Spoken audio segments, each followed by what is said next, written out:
오늘 같이 은혜 받을 말씀은 예레미야 1장 1절부터 10절의 말씀입니다. 저와 여러분들이 한 절씩 교독하겠습니다.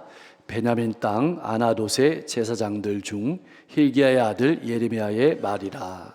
아몬의 아들 유다 왕 요시야가 다스린 지 13년에 여호와의 말씀이 예레미야에게 임하였고, 요시야의 아들 유다의 왕 여호야김 시대부터 요시야의 아들 유다의 왕 시드기야의 11년 말까지 곧 5월에 예루살렘이 사로잡혀 가기까지 임하니라. 여호와의 말씀이 내게 임하니라. 이르시되 내가 너를 모태에 짓기 전에 너를 알았고 내가 배에서 나오기 전에 너를 성별하였고 너를 여러 나라의 선지자로 세웠노라 하시기로. 내가 이르되 슬프도소이다. 주 여호와여 보소서, 나는 아이라 말할 줄을 알지 못하나이다 하니, 여호와께서 내게 이르시되 너는 아이라 말하지 말고 내가 너를 누구에게 보내든지 너는 가며 내가 내게 무엇을 명령하든지 너는 말할지니라.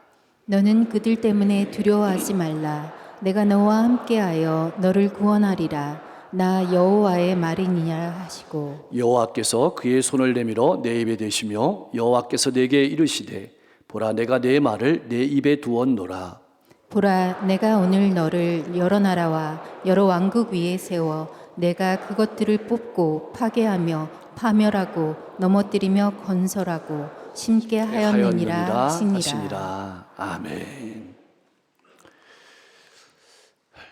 오늘 이 나라는 어디를 향해 나아가고 있는 것일까요? 오늘 우리의 인생은 어디를 향해서 그렇게 빨리 달려가고 있는 것일까요? 마치 브레이크가 파열된 자동차처럼 죽음을 향해서 무섭게 질주하고 있는 것 같습니다. 참 마음이 답답합니다. 막을 길도 없습니다. 막을 힘도 없습니다. 무엇보다 가슴 아픈 것은 우리의 마음이 언제부터인가 설레는 감동이 사라졌다는 겁니다. 가슴이 뛰지 않는다는 겁니다. 사랑하는 성도 여러분, 여러분의 가슴은 뛰고 있습니까? 설레는 감동이 있습니까? 미래에 대한 기대가 꿈틀대고 있습니까? 혹 너무 낙심한 나머지 현실을 외면하고 나만이라도 신앙을 지키며 살아가고자 결심한 분들은 없습니까? 오늘 본문은 그런 감동이 사라지고 미래에 대한 기대를 잃어버리고 낙심한 우리의 삶의 현장으로 예레미야를 통해서 우리를 찾아오시는 하나님의 이야기입니다. 아나돗이라는 시골 변방에서 제사장의 아들로 예레미야는 태어났습니다. 그런데 예레미야가 살던 시대는 너무나도 암울한 시대였습니다. 국제적으로는 아수르와 바벨론이란 두 강대국이 지역과 시대의 패권을 놓고 전쟁하던 때였습니다. 그렇다면 국내적으로는 어땠을까요? 하나님의 백성들이라고 자부하는 사람들은 하나님의 백성이라는 사실을 망각할 채 온갖 우상숭배와 부정부패를 일삼았습니다. 그리고 음란이 가득한 삶을 살았습니다. 1년에 몇 차례 하나님 앞에 몸만 나타내는 제사에 만족했고 가정과 일터와 이웃 가운데서 신앙인답게 살아가고자 몸부림치는 삶의 예배는 없었습니다. 그나마 하나님의 말씀대로 살고자 몸부림쳤던 선한 왕이었던 요시야 왕이 죽은 이후에 등극한 왕들은 아예 하나님의 말씀을 들으려고도 하지 않았습니다. 이런 암울한 시대에 하나님께서 예레미야를 찾아오신 것입니다. 그것이 2절 말씀에 여호와의 말씀이 예레미야에게 임했다는 말씀의 의미입니다. 오늘 우리가 살아가는 시대 환경도 별반 다르지 않습니다. 이러한 시대에 오늘 우리가 앉아있는 바로 이 자리 가운데로 하나님께서 우리를 찾아오신 겁니다. 그러면 하나님의 말씀이 임했다는 말은 무슨 뜻일까요? 그것은 예레미야가 지어낸 말이 아니란 뜻입니다. 온 우주 만물을 창조하신 하나님의 능력이 내게 임했다는 뜻이고, 그 하나님 아버지의 간절한 마음이 내 마음속에 들어왔다는 뜻입니다. 그래서 이제부터는 내 마음대로 살아갈 수 없는 인생이 되었다는 뜻입니다. 하나님의 뜻을 구하며 살아가는 사람이 되었다는 뜻이 바로 이 말씀의 의미입니다. 나는 어떻습니까? 하나님 아버지의 마음으로 하나님의 뜻을 구하며 살아가고 있습니까? 여러분 꼭 기억하십시오. 하나님의 말씀은 그 말씀을 마음으로 받는 사람을 변화시킵니다. 행동하게 만듭니다. 감동하게 만듭니다. 놀라운 사건을 일으킵니다. 그래서 말씀을 받은 사람은 성령이 주시는 감동으로 영혼이 살아나게 됩니다. 가슴이 뛰게 됩니다. 삶의 놀라운 변화를 경험하게 됩니다. 앞으로 예레미야의 삶 자체가 하나님의 말씀이 될 것이라는 뜻입니다. 여러분의 삶이 하나님의 메시지가 될 것이라는 뜻입니다. 사랑하는 성도 여러분, 나는 어떻습니까? 나는 나의 삶이 하나님의 메시지가 될 것임을 믿고 살아가고 있습니까? 그런데 왜 예레미야는 4절 말씀에서 다시 하나님의 말씀이 내게 임했다고 외치는 것일까요? 하나님이 주신 소명이 인간적인 결심이 아니란 뜻입니다. 내가 하는 말이 사람의 말이 아니란 뜻입니다. 늘 하나님의 말씀에 귀를 기울이고 살아왔고 열매 맺는 것을 바라보며 살아왔다는 뜻입니다. 그리고 그 하나님의 말씀에 불을 밝히고 순종하며 살아가라는 명령이 바로 이 말씀입니다. 사랑하는 성도 여러분, 왜 우리가 힘을 내서 말씀을 전하고 말씀에 붙들려 살아야 되는 것일까요? 하나님께서 이 세상을 포기하지 않으셨기 때문입니다. 우리가 이 자리에 앉아 있다는 것이 바로 하나님이 이 세상을 포기하지 않았다는 사인입니다. 이 하나님 아버지의 마음을 품고 가정과 일터와 이웃으로 돌아가서 하나님을 나타내는 삶을 살아가시는 여러분과 제가 될 수 있기를 소망합니다. 이제 하나님께서는 예레미야를 하나님의 마음속 깊은 곳으로 데려가시는 겁니다. 그리고 훨씬 넓은 세상을 보여주는 겁니다. 예레미야가 살아야 될 인생의 무대를 보여주시는 겁니다. 모세를 찾아온 하나님께서 그렇게 하셨습니다. 모세의 눈에는 자기 앞에 자기가 치고 있는 양밖에 보이지 않았습니다. 그것이 그의 인생의 전부였습니다. 그런데 모세를 찾아오신 하나님께서 이집트에서 고통당하고 있는 백성들을 보여주셨습니다. 그들을 구원하고자 하는 하나님 아버지의 마음을 열어서 보여주셨습니다.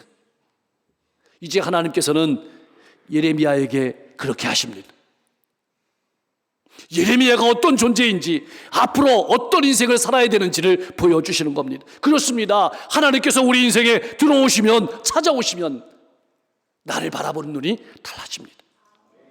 인생을 바라보는 눈이 넓어집니다. 깊어집니다. 풍성해집니다. 새로운 하나님의 이야기가 내 인생 가운데 펼쳐지는 겁니다.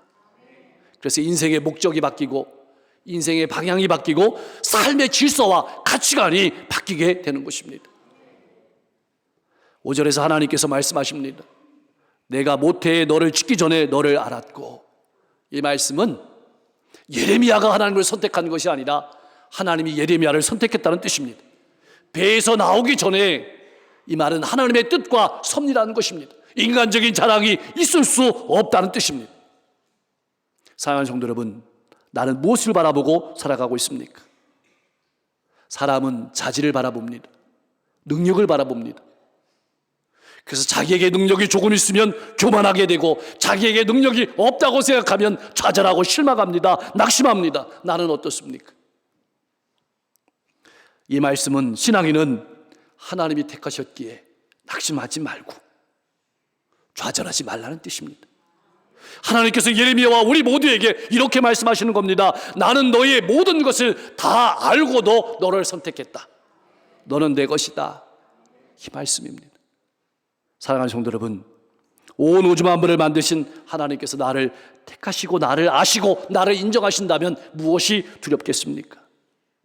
이 말은 우리가 더 깊이 생각해 봐야 될 지점이 있습니다. 우리는 하나님을 위해서 무엇을 하고 싶다는 의지에 사로잡혀가지고 하나님과의 관계는 소홀히 할 때가 많습니다.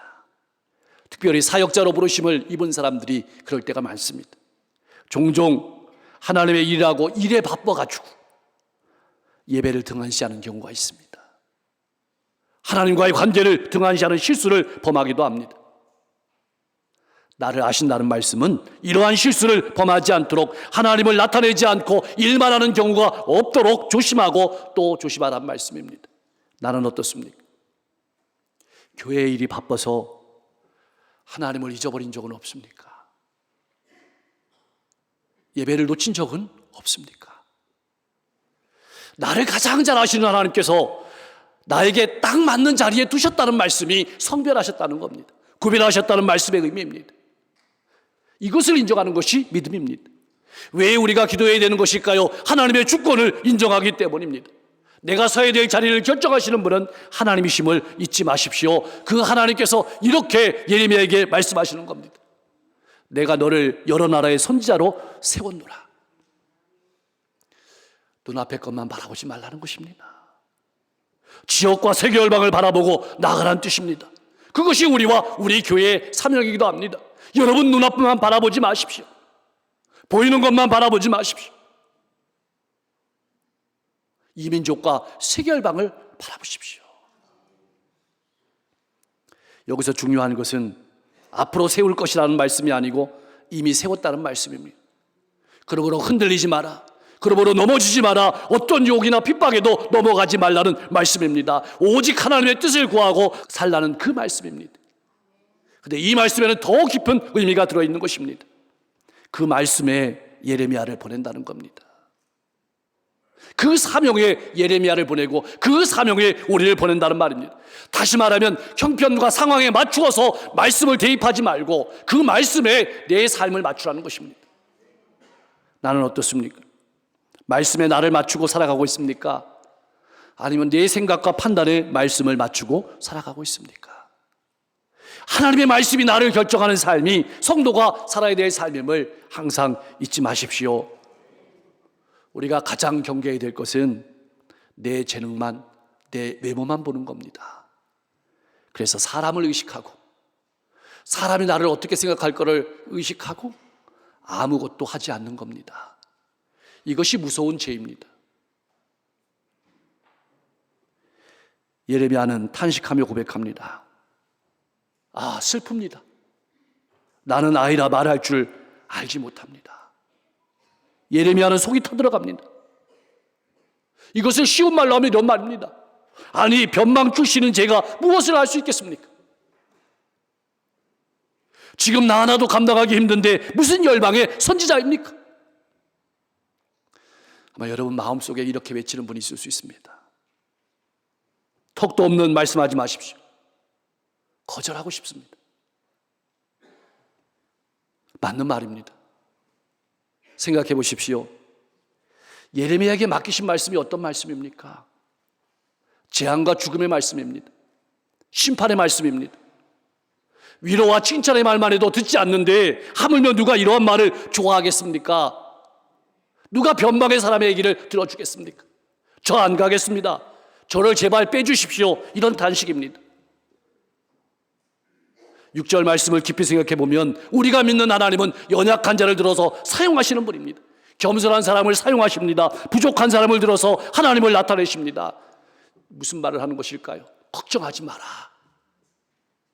이 얘기입니다. 여러분 생각해 보십시오. 사실 충분히 준비된 사람이 어디 있겠습니까? 부족하지만 하나님이 채워주실 것을 바라보며 나가는 겁니다. 참 놀라운 사실은 하나님께서 예레미야를 꾸짖지 않으십니다. 왜냐하면 예레미야가 무엇을 두려워하는지, 무엇을 무서워하는지, 무엇을 걱정하는지 잘 알고 계시기 때문입니다. 우리도 마찬가지입니다.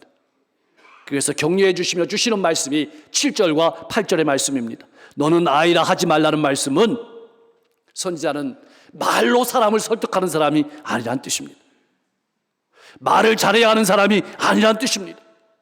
하나님이 주시는 말씀을 정확하게 전하기만 하면 된다는 뜻입니다. 역사는 하나님이 하시는 겁니다.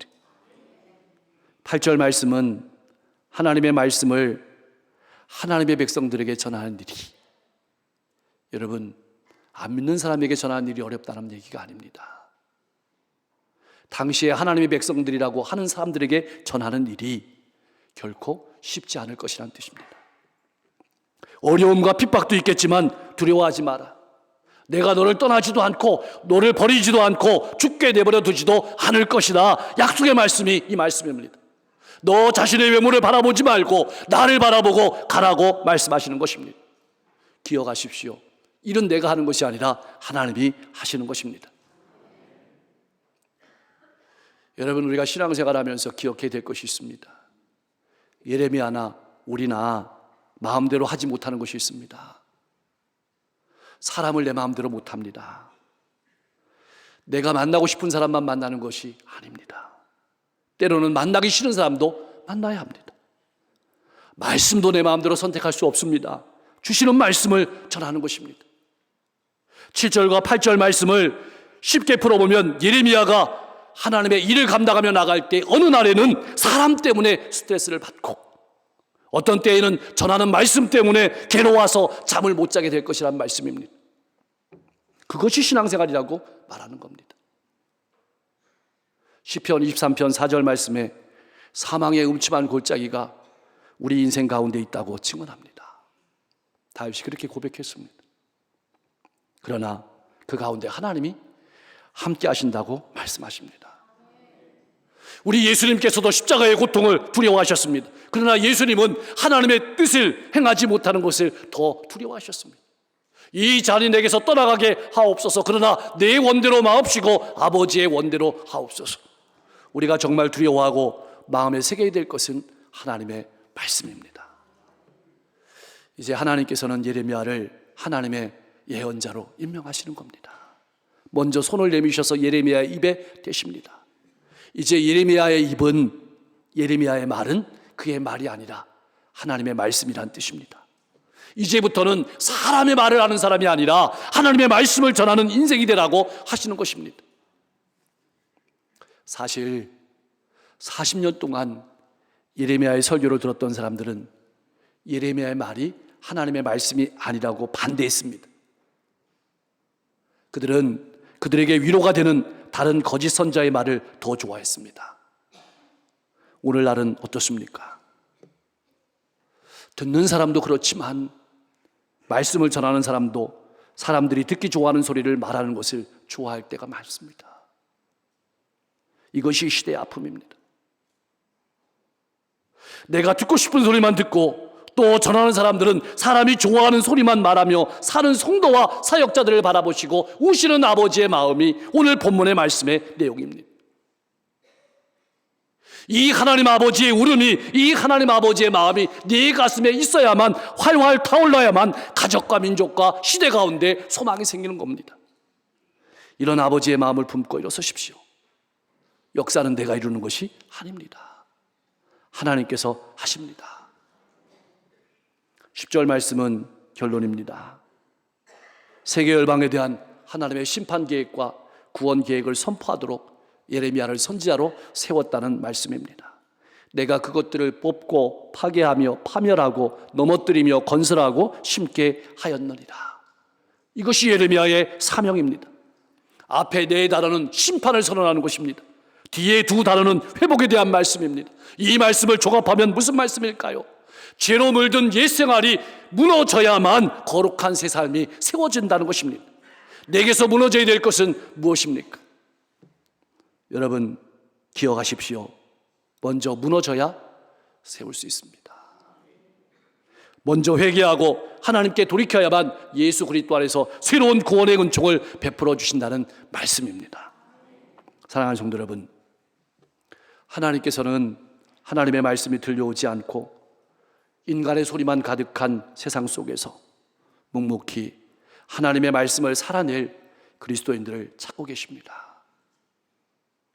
하나님이 찾으시는 그리스도인은 세상의 흐름에 편승해서 하나님의 말씀을 왜곡하는 사람이 아닙니다. 오직 깨끗한 입술과 마음으로 하나님의 말씀을 전하며 세상의 거친 파도에 당당히 맞서는 예레미야와 같은 사람입니다. 비록 눈물과 고통의 길이지만 새로운 소망을 노래하는 사람을 찾으십니다. 때로는 조롱 나가고 때로는 외톨이가 되기도 하고 마음속으로 다시는 하나님을 전하지 않고 나도 편하게 한번 신앙생활을 해보리라고 결심하지만 그때마다 주님의 말씀이, 그때마다 하나님의 마음이 내 마음 심장에 불길로 활활 타올라서 내 뼛속까지 타서 들어가 견디지 못해가지고 항복하고 다시 복음으로 일어서는, 다시 나아가는 예레미야와 같은 사람을 찾고 계시는 겁니다. 아무리 생각하고 또 생각해도 우리가 사람들을 변화시키기에는 역부족입니다. 왜냐하면 들을 생각이 없기 때문입니다. 그렇다면 복음 사역을 포기해야 될까요? 절대 그렇지 않습니다. 하나님께서 이 세상을 포기하지 않으셨기 때문입니다. 저는 이 말씀을 거듭 벼버리고 반복해서 읽어보면서 궁금한 점이 있습니다. 예레미야를 가장 괴롭힌 것이 무엇이었을까? 끊임없이 고뇌하고 탄식하며 신앙의 길을 걸어갈 때 예레미야에게 있어서 가장 아픈 것이 무엇이었을까? 박해를 받는 것이었을까요? 사람들의 조롱을 받는 것이었을까요? 목숨의 위협이었을까요? 물론 그것도 큰 아픔이고 고통이었을 것입니다. 그러나 가장 큰 고통은, 괴로움은 아무리 회개하고 돌아오라고 전해도 듣지 않는 것을 알면서도 전해야 되는 마음이 아니었을까요? 마치 계란으로 바위치는 일임을 알면서도, 역부족이라는 것을 알면서도 그래도 그 길이 내가 걸어가야 될 길임을 아는 것, 그것이 가장 괴로웠을 것입니다. 그렇습니다. 우리는 지금 예레미야와 같은 시대적인 상황 속에 살아가고 있습니다. 보고 싶은 것만 보려고 합니다. 듣고 싶은 것만 드리려고 하는 세상 한가운데 살아가고 있습니다. 하나님 없는 이 죽은 육체에다가 모든 물질과 마음을 쏟아붓고 만족하며 살아가는 사람들이 너무 많습니다. 오래 살아도 100살인 인생에 이 땅의 삶만 바라보고 살아가는 사람들이 너무 많습니다. 우리 가족들도 예외는 아닐 것입니다. 나는 이런 가족들을 바라보는 마음에 몸살 나본 적이 있습니까? 잠을 못 주무셔 본 적이 있습니까? 해도 안 되죠. 남은 것은 하나입니다. 하나님은 결코 실패하지 않는다는 믿음입니다. 그 믿음이 우리를 견디게 하는 것입니다. 나는 아무것도 아니라는 이 사실을 내 마음속에 새겨야만 이 시대를 견딜 수 있는 것입니다. 나는 역부족이라는 사실을 깨달은 사람만이 하나님을 바라보고 꿋꿋하게 믿음으로 걸어갈 수 있는 것입니다. 하나님께서는 그런 사람을 찾으십니다. 그렇다면 우리가 마음에 새겨야 될 말씀은 무엇일까요? 두려워하지 마라. 내가 너와 함께하여 너를 구원하리라. 사랑하는 성도 여러분, 기억하십시오. 아무리 주님의 사역이라고 해도 평탄하지만은 않을 것입니다. 매우 두렵고 큰 위험과 위기도 있을 것입니다. 그러나 한 가지 확실한 것은 하나님이 나와 함께 하시며 역사하신다는 것입니다. 예레미야를 통해서 역사하셨던 하나님께서 오늘 우리 가정과 일터와 이웃 가운데 여러분을 통해서 놀라운 하나님의 역사를 이루실 줄로 믿습니다. 그런 역사의 주인공, 축복의 주인공이 다 될 수 있기를 주님의 이름으로 간절히 축원합니다. 기도하겠습니다. 날마다 하나님이 주시는 감동이 마음에 가득하고 가슴이 뛰는 인생이 되게 하옵소서. 하나님의 말씀에 내 인생의 불을 밝히고 그 말씀을 따라 살아가는 인생이 되게 하여 주시옵소서. 그래서 내 삶이 하나님을 나타내는 인생이 되게 하여 주옵소서. 내 연약함과 부족함을 모두 다 아시면서도 나를 택하신 하나님이 나와 함께 하심을 바라보며 힘내서 살아가게 하여 주옵소서. 내 삶에, 내 생각에 하나님의 말씀을 맞추는 신앙이 아니라 하나님의 말씀에 나를 맞추며 살아가는 신앙이 되게 하옵소서. 우리 가정과 이 지역과 민족과 세계 열방에 있는 영혼들을 바라보시며 우시는 하나님 아버지의 마음을 내게 주옵소서. 나와 동행하시는 주님을 바라보며 힘차게 걸어가게 하옵소서. 나는 감당할 수 없지만, 역부족이지만 하나님은 결코 실패하지 않는다는 믿음으로 가정과 일터와 이웃 가운데서 하나님을 나타내며 살아가게 하여 주옵소서. 환절기에 우리 성도들 영과 육을 강건케 하여 주옵소서. 특별히 질병으로 고통하는 모든 환우들, 그 질병의 자리에, 아픔의 자리에 신방하여 주셔서 하나님 능력의 손으로 만져주셔서 깨끗하게 치료하여 주시옵소서.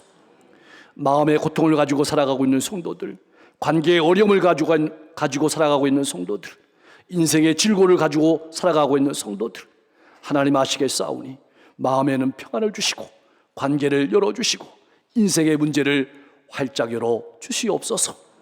갈매산 성회가 오늘 저녁부터 시작됩니다. 강릉시의 모든 교회들이 연합해서 이 민족과 시대를 바라보며 뜨겁게 기도하는 기회가 되게 하시고, 이 지역과 시대의 우상들이 떠나가게 하시고 흑암 약한 영들이 떠나가게 하여 주시옵소서. 나라와 민족이 항상 전쟁의 위협 가운데 있습니다. 이 나라와 민족을 지켜주실 때, 이 나라와 민족을 위해서 헌신하고 수고한 모든 이들의 수고를 우리가 잊지 않게 하여 주시옵소서.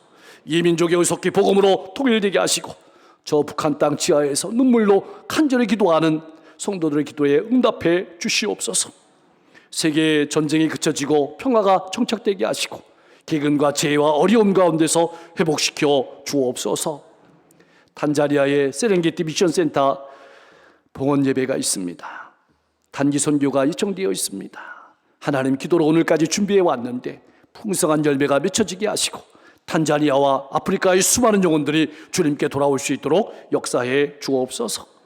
어려운 시대를 살아가는 우리 성도들, 아버지 신앙이 더욱더 성숙하는 아버지 시간들 될 수 있도록 역사해 주시고, 그런 성숙한 성도가 행복한 가정을 이루고 건강한 교회를 세워나가면서 이 지역과 시대의 하나님의 놀라운 역사를 드러내는 축복의 통로로 값지게 쓰임받게 하여 주옵소서.